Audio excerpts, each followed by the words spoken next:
We automate the grind is what we're calling it, so you can retain your core staff. Your goal should be, hey, I've got this knowledge and talent. It took me time to get them here. Unless they're leaving because they just choose to leave or retire, we're not saying automation. Automation is going to make their job easier. It's going to make them more efficient. Instead of them doing 8, 10 title searches a day, maybe they can do 20 title searches a day now. Or instead of them having to work overtime in the summers because the business did pick up, now they don't work overtime. These bots can work 24/7. They work weekends. You don't want your people doing it.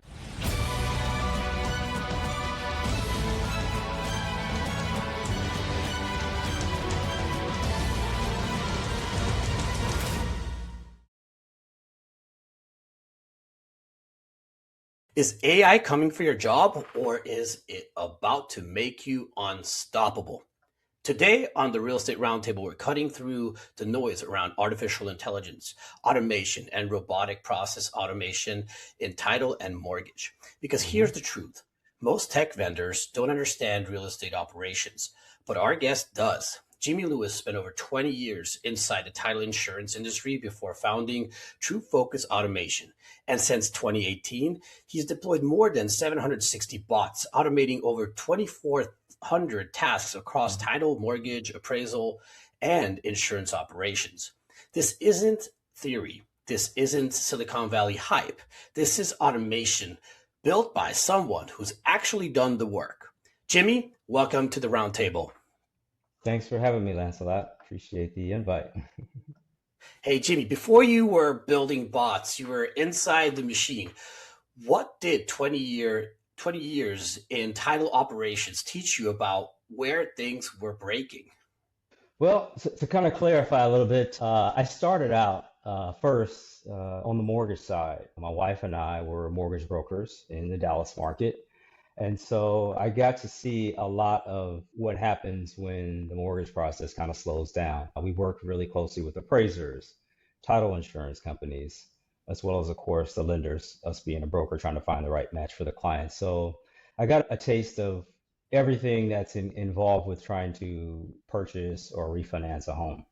So I think what really got me excited about what I'm doing today as far as automating these processes is I spent a ton of time in the outsourcing space. So for a while, not only was I in operations, I had my own outsourcing shop, but I also represented companies offshore who were selling those services in support of title agents and underwriters across the United States. I think what happened was I saw a lot of the pain and struggle and the time-consuming manual processes that were out there that were taking a lot of time. And I said, hey, my partner reached out and said, hey, I think we got an opportunity here. Let's automate a lot of stuff that we were selling and managing as far as in the title insurance and mortgage space. And that's really how TrueFocus came to fruition 7+ years ago. That's great. Great story. What were vendors consistently missing? As far as maybe our competitors, or are you talking about the vendors offshore or the outsourcing partners? Oh, the outsourcing part.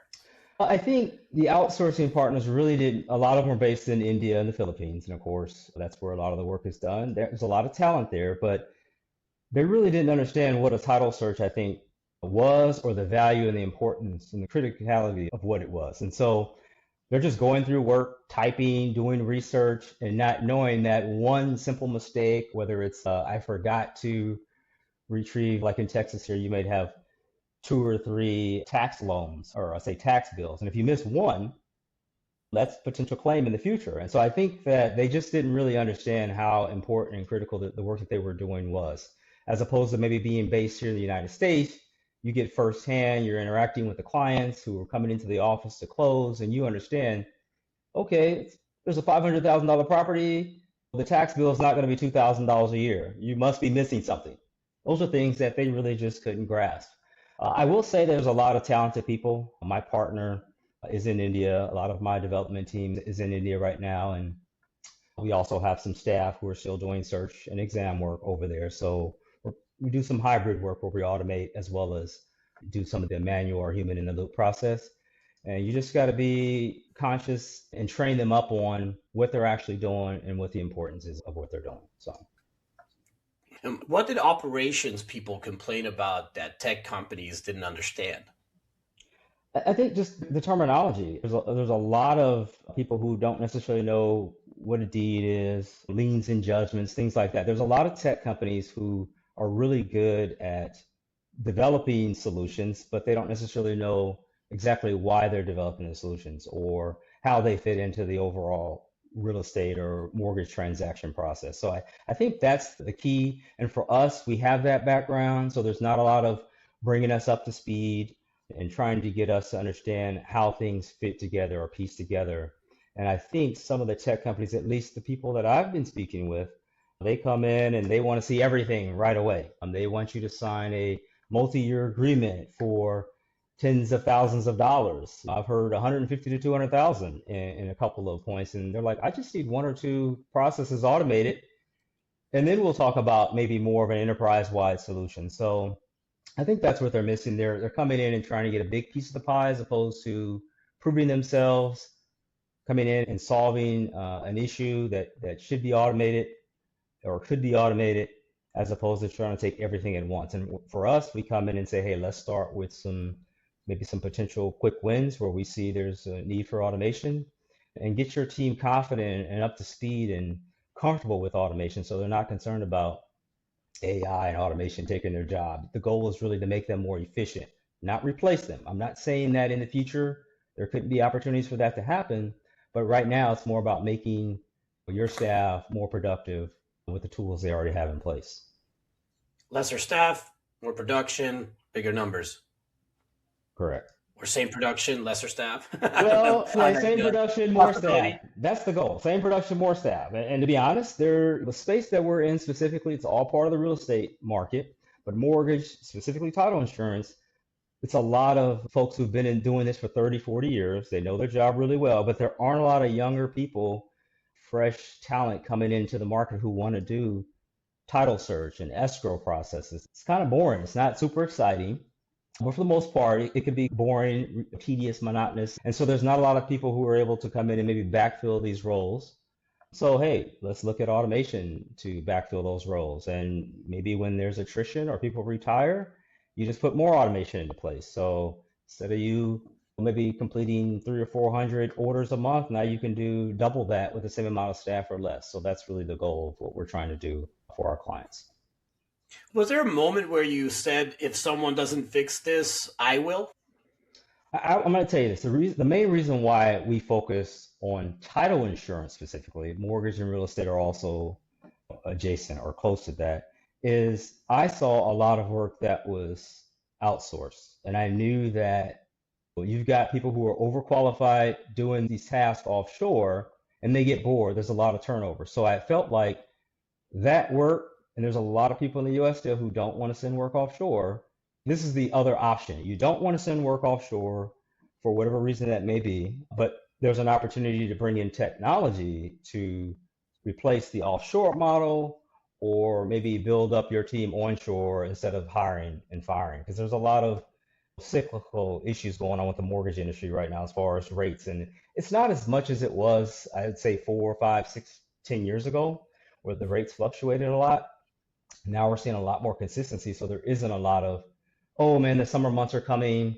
I'm expecting there's a lot of transition going on. People are going to be moving. The school year is over. Let's buy a. Typically, the market increased in the summers, and so people would hire or they'd force their staff to work overtime. So really, that was the piece of the pie that we thought we could help solve as far as the fluctuating staffing and take that headache off of our potential clients, current clients. Yeah. So why do so many automation vendors fail in title and mortgage? Like I said, I think they're trying to oversell the technology as opposed to taking what the customer is comfortable with giving you today. And so that's really our focus. We may say, hey, let's build a roadmap, but that usually comes after we've proven ourselves. And I think a lot of tech companies won't even talk to you unless you say, hey, I'm willing to buy X number of licenses. We have a tech partner that we work with and we buy licenses from. And right now they're really not looking at the mom and pop, small to mid-sized shops. They're focused on the enterprise level one. So I think that's where they typically fail is they're focused on the larger opportunities. So all of the smaller opportunities come to folks like us who one have the experience or two are willing to take that $4 or $5, $10,000 a month account as opposed to the $1 million account that's that they're focused on, the larger tech partners. Gotcha. What's an example of an in-between process that breaks most automation? An in-between process that breaks most automation. I think a lot of it is probably the data entry piece right now. And I will say that we haven't necessarily 100% solved that. But in a lot of cases, our clients are saying, Jimmy, that's the piece that we definitely want to outsource because we don't want to have our highly paid, highly educated staff. They're doing this maybe a client-facing role or a more knowledge-based role, but then they have this data entry piece. And so I know there are a lot of companies like ourselves out there who are trying to solve for that right now, especially with AI becoming a lot more accurate.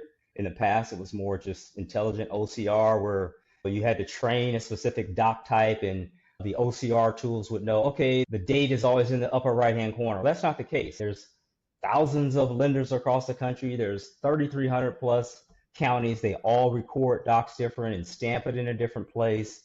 And so I think the data entry piece is the one where a lot of things are kind of getting broken on the in-between because we can automate the steps ahead of that and the steps after that, but the piece in between that really kind of slows things down. So I would say data entry is probably the biggest hurdle right now for people to automate, say, end to end.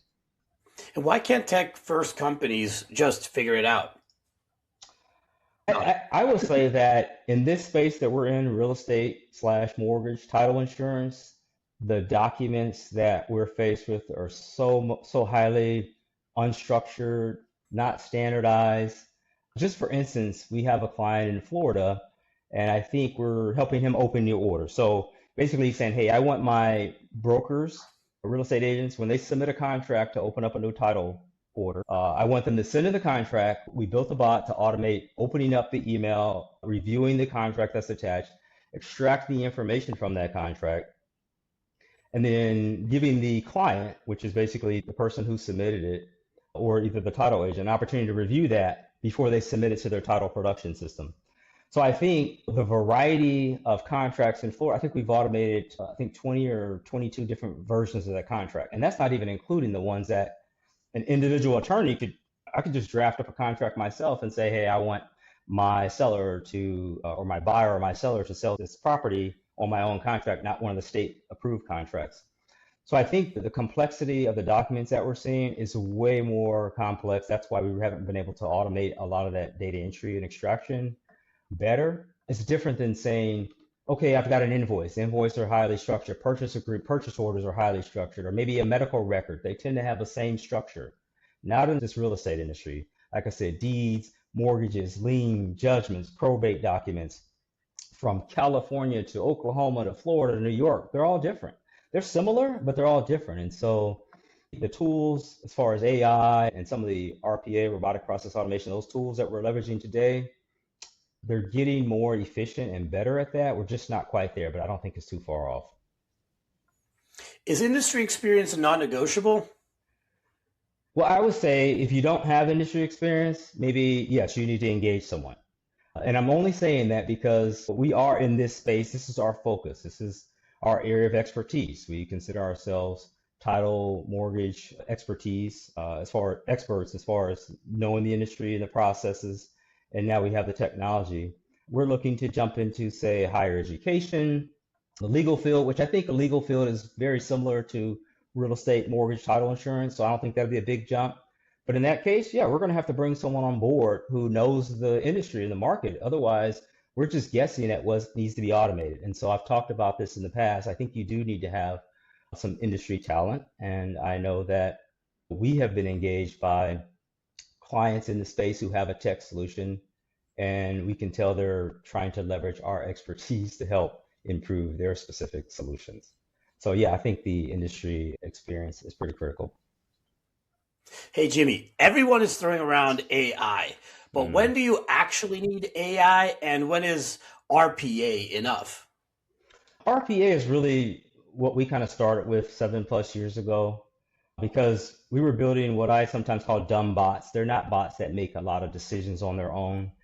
You train them. You have a process that's very mature, It's fairly standardized. There's not a lot of variations into where it could go. And if it does, it's just an exception. Kick it out and let someone handle it manually. So those are the situations in which we're saying RPA is really good. As far as leveraging AI, it's going to be more about document understanding. For instance, we have a solution called Title Hunter. It's basically an automated title search solution. And what we've done is we've automated title search in about 20 states. And we're going out to the county sites, not to an organized title plant. We're going out to the county sites and we're searching the assessor, the tax information. We're doing name searches, the property search, lien and judgments, pulling all that together. But the thing is, sometimes you pull in a bunch of documents that aren't necessarily pertinent to that specific file at that time. So in those cases, we're leveraging AI to understand whether it's going through the document and trying to decide, is there an APN, a PIN number, a parcel ID number that matches the order? Is the address on there? Is the buyer seller name on that document? If it's not, it'll put it into a different bucket. So it'll say these are pertinent. AI is good for saying these are pertinent documents. These are non-pertinent documents, but we're letting you know we found them. These are documents that are in the questionable bucket. We're not quite sure what they are.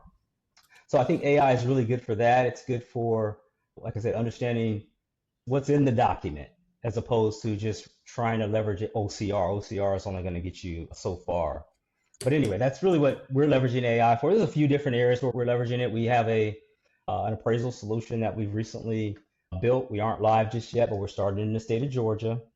And so it may be great for the state of Florida, I think South Carolina, Alabama, Kentucky, and Florida. Those are the areas we're going to go to next. But in essence, what we're doing is we're saying, hey, I know you got Zillow out here and these other tools, but if you want us to, for a very low rate, you give us your property and say you're a real estate broker, you want to know what's going on with that property and what the potential valuation could be. So what we'll do is you give us the property, we'll go out and we'll pull the 15 most comparable comps as opposed to just 3. And for 10, 15 bucks, that probably makes sense to help that particular, say, agent or broker price that home at a specific price point that's better than jumping all around. For instance, my wife is a realtor here in the state of Texas, and she had a home that she listed, and she didn't realize until it was after she listed it that the owner of the property had a huge IRS tax lien. He had a lot of equity in the property, he had a huge IRS tax lien. So I think leveraging some tools like that would be very beneficial to real estate agents and brokers to get ahead of potential problems down the road, decide if they even want to take on that listing. And what you were saying, you're pulling this data from public records as Yes. well as the MLS or Zillow or wherever. So Yeah. it is a really beneficial process for appraisers, because I've noticed a lot of appraisers, they don't go everywhere to find all the data, but they can access easily and quickly. They pull it from their MLS, et cetera, but they don't always skim through the online records, the public data, because some of these houses Yep. sell off market. And Yep. we had that instance happen to us, and I showed them, and he's like, I can't take that into account because I can't see any picture. I'm like, are you kidding me? It's sold for higher, and it's a smaller home than ours is. Come on. And we got beat down on price by the appraiser. And I think it's really useful. I give it a 5 on that for sure. What's the biggest lie being sold right now in automation? The biggest lie being sold in automation, I think a lot of companies may come and say, we can automate that. And for us, we don't accept that response. We definitely take our time and look at the process and decide it can be automated. Second, even if it can be automated, is the return on investment really worth it? So for instance, I have an opportunity that I've been working on out in the state of Arizona, and the client just really doesn't open enough files a month for it to make sense to build automation to replace their current staff or their outsourced partner. So I think a lot of people are saying, yeah, anything can be automated, and not necessarily, I don't really think anything can be automated. There's a lot of processes that still require human knowledge, human in the loop. And so we build around that. I'm not one of those people who know me, have been in this industry for a long time. I'm more of a tell it like it is. I'm not a fluff sales guy. I go out, I have a drink, I'll go out to dinner and hang out and party at conferences and things like that. But in a lot of cases, maybe my partners and even my wife is like, Jimmy, you're too honest. You're basically, you share too much. But I'm like, hey, I just don't want people coming back down the road and saying, Jimmy told me they could do this and they couldn't do it. So I think that's kind of if I had to say that's the biggest, I think people oversell what can be automated or what should be automated and don't look at the entire picture. And we just don't do that. And the team that I've put together and my partner and we put in place, we don't pass the buck and we take our time and look at the opportunity and basically tell it like it is. How can a title company tell if they're being pitched hype? Uh, but being easiest thing is to look at maybe two or three partners, two or three vendor partners. I really can't necessarily speak for every instance, but I think even with us, hey, people ask me when I'm in call, so who are your competitors? And I'm not one to run away from that. I'll say, okay, yeah, these are two or three folks that probably could potentially help you with this. Give them a shout and see what they say. But I think that's probably one of the easiest ways to be able to tell if you're being pitched hype as opposed to something that's realistic is look at the market as a whole. Don't just settle on the first vendor partner. Not even us. I don't say that. I really want people to work with us because they know that we have experience in the market. We're not overselling or hyping things up, and they give us an opportunity to do the work. And in a lot of cases, you can say, hey, you know what? You're saying you can automate this. Maybe don't automate the entire process, but we've even done this. There's maybe 100 steps or 200 steps. We even have processes of 300 or 400 steps, like clicks it takes to get a task done or a workflow done. Let us automate the first 20, 30% of it and show you a demo and let your team say, hey, these guys know what they're talking about. They can do it before you even come out of your pocket with anything. And for us, like in certain areas that we don't necessarily have a lot of experience, probably on the real estate side right now, we're willing to do that complimentary out of our pocket. Or we build it on our dollar and we'll say, hey, we negotiate on a transactional rate until you're comfortable maybe acquiring this solution, because we operate in both models where we'll build it on our dollar. You commit to maybe working with us for 6 months to a year so we can recoup that investment. Or we build it on your dollar and you own the code and we manage it and maintain it for you. So those are probably the easiest ways. Don't make that commitment up front to make that big investment until you've seen some actual proof that your vendor partner knows what they're talking about and the automation actually works. Yeah. Look, people hear bots and think layoffs, but that's not your model, as I can see. No. So you're thinking about removing repetitive work, freeing staff for clients, relationships, and stuff like that. Yeah. Is that cool? That's exactly That's what what it I was is. getting. I don't think, and I'm thinking, like I said, we've been in business almost 7.5 years, and I don't know of any client who's told us, hey man, you put that bot in place or some automation solution, and we were able to get rid of 3, 4, 5 folks. That's just not how it works. I will say that we've built solutions that we've put in place and people have taken work back in-house that was outsourced. So it could potentially, you could look at that. There was still some staff replaced, but it wasn't necessarily in-house staff. Our goal is to basically automate the manual repetitive. We automate the grind is what we're calling it, so you can retain your core staff. Your goal should be, hey, I've got this knowledge and talent. It took me time to get them here. Unless they're leaving because they just choose to leave or retire, we're not saying automation. Automation is going to make their job easier. It's going to make them more efficient. Instead of them doing 8, 10 title searches a day, maybe they can do 20 title searches a day now. Or instead of them having to work overtime in the summers because the business did pick up, now they don't work overtime. These bots can work 24/7. They work weekends. You don't want your Have people you doing seen that. the automation actually improve morale? But yeah, I think so. I think just in a lot of situations, when I say morale, it's more like people are more excited and they're thinking, okay, yeah, I was scared this was going to maybe impact me and my job security. Now, a lot of our clients have staff who are like, can you automate this? This is another idea I have. We've got one client now, we're up to over 30 bots that they've built. And 4 or 5 might be like open order process, like they get orders from, say, a lender or credit unions or brokers. So they come in from different avenues, but there's a ton of different in-between processes that we've automated, from e-recording to reconciliation, reporting, a ton of different things you can automate that people don't necessarily think about the manual steps they're doing until you document. You're like, these people are spending 5 minutes per file doing this, and you've got a team doing this 100 files a day.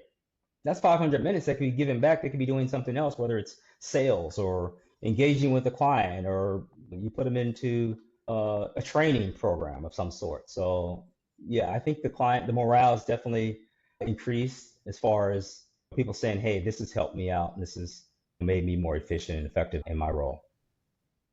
And what changes culturally when bots take over the busy work? I think people aren't as stressed. They aren't looking to meet these quick turnaround times. They're not concerned about, say, missing out on an order that came in. Like, for instance, we've got clients who are saying, hey, Jimmy, I'm in a certain market, like Illinois, Minnesota, the Midwest market. We get a client who places an order with us, and if we don't respond within, say, 15, 30 minutes, there's a possibility they're going to place that with another title company, right? They don't have to worry about that. They could be out on lunch break, they could be sick, have a doctor's appointment, and it won't be on them that their agency missed out on a new deal because the bot's taking care of that work. So I think it's less time constraints and less concerns about meeting these service levels that their clients are holding them to. That's awesome. And what happens to profitability when humans shift to higher value tasks?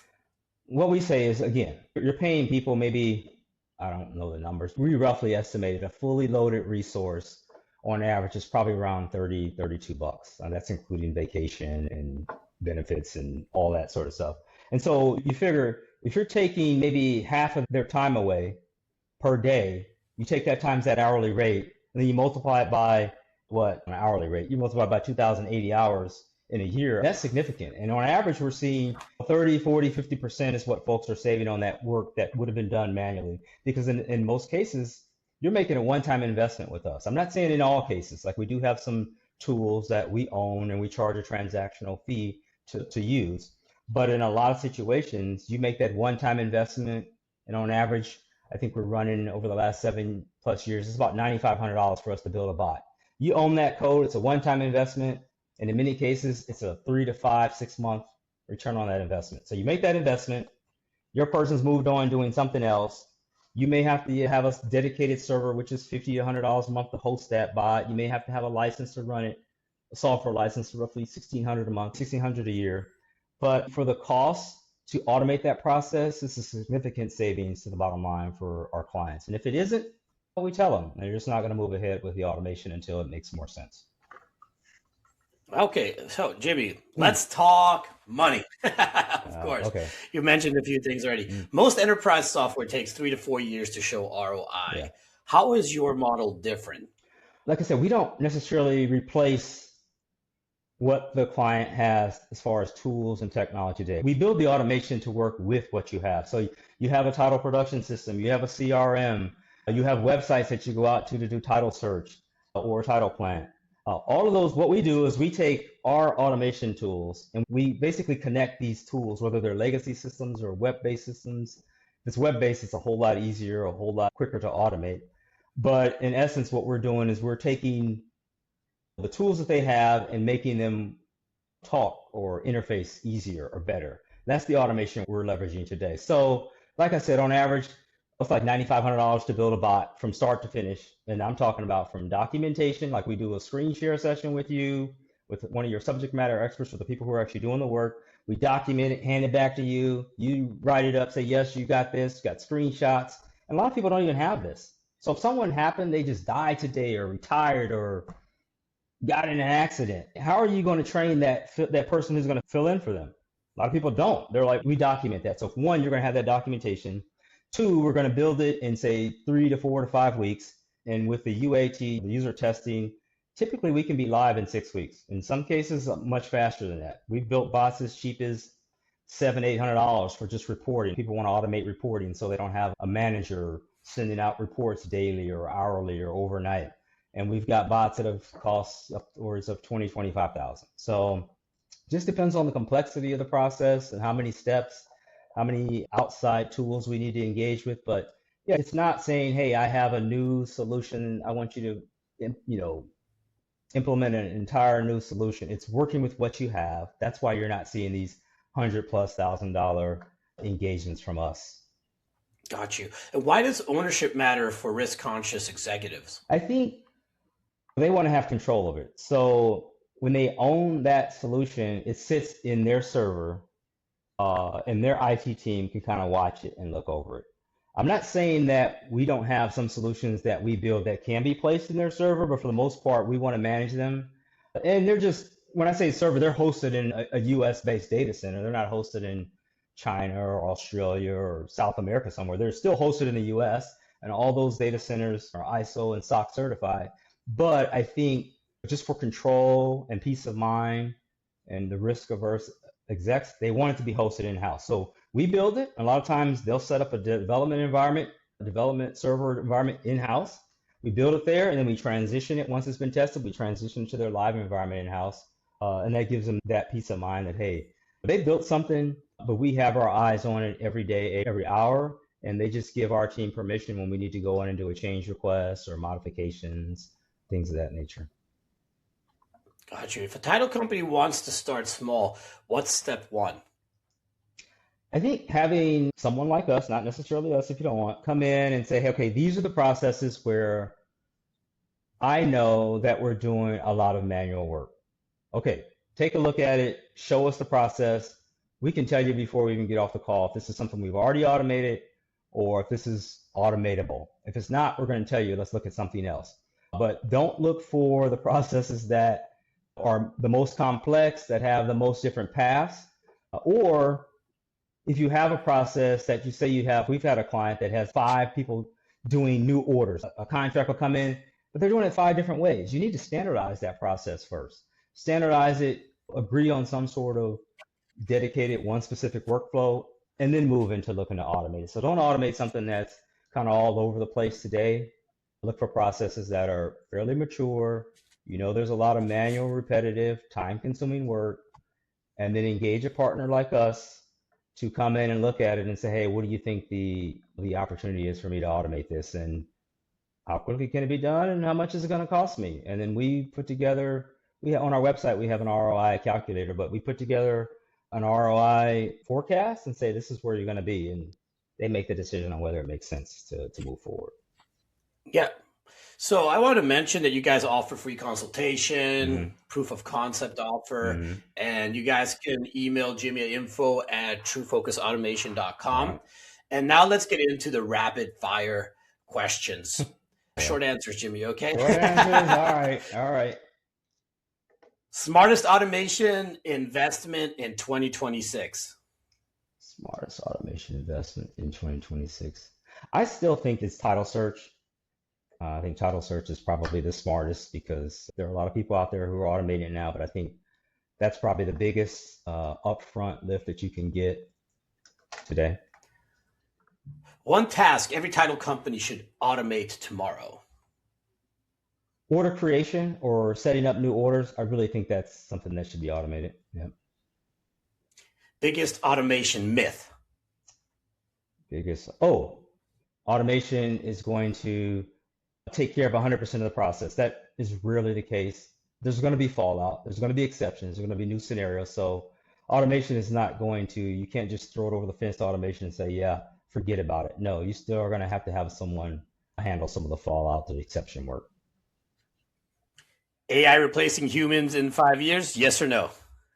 I don't think so. No. It's a no.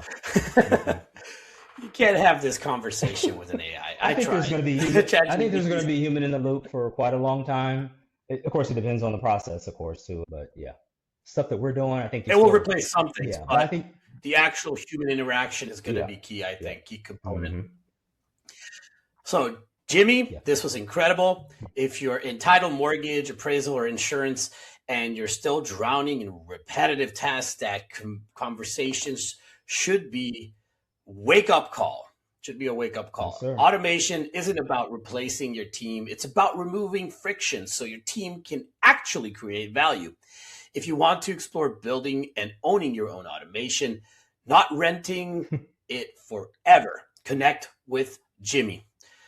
TrueFocusAutomation.com or in LinkedIn, Jimmy Lewis, YouTube, TrueFocus Automation. And if you qualify, they're offering you a free process consultation and proof of concept. Yep. Jimmy, thank you for bringing clarity to AI conversation. Thank you, everybody, for tuning in. Thanks for having me. See you in the next one. Thanks, Lancelot. Have a good one.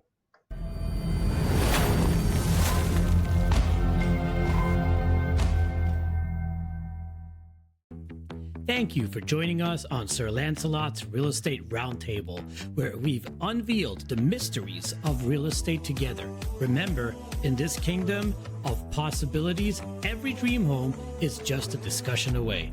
I can help your real estate dreams come true. Just call me at 786-449-7518. Until our next roundtable, may your ventures be prosperous and your homes be filled with love and joy. Farewell, fellow knights of real estate.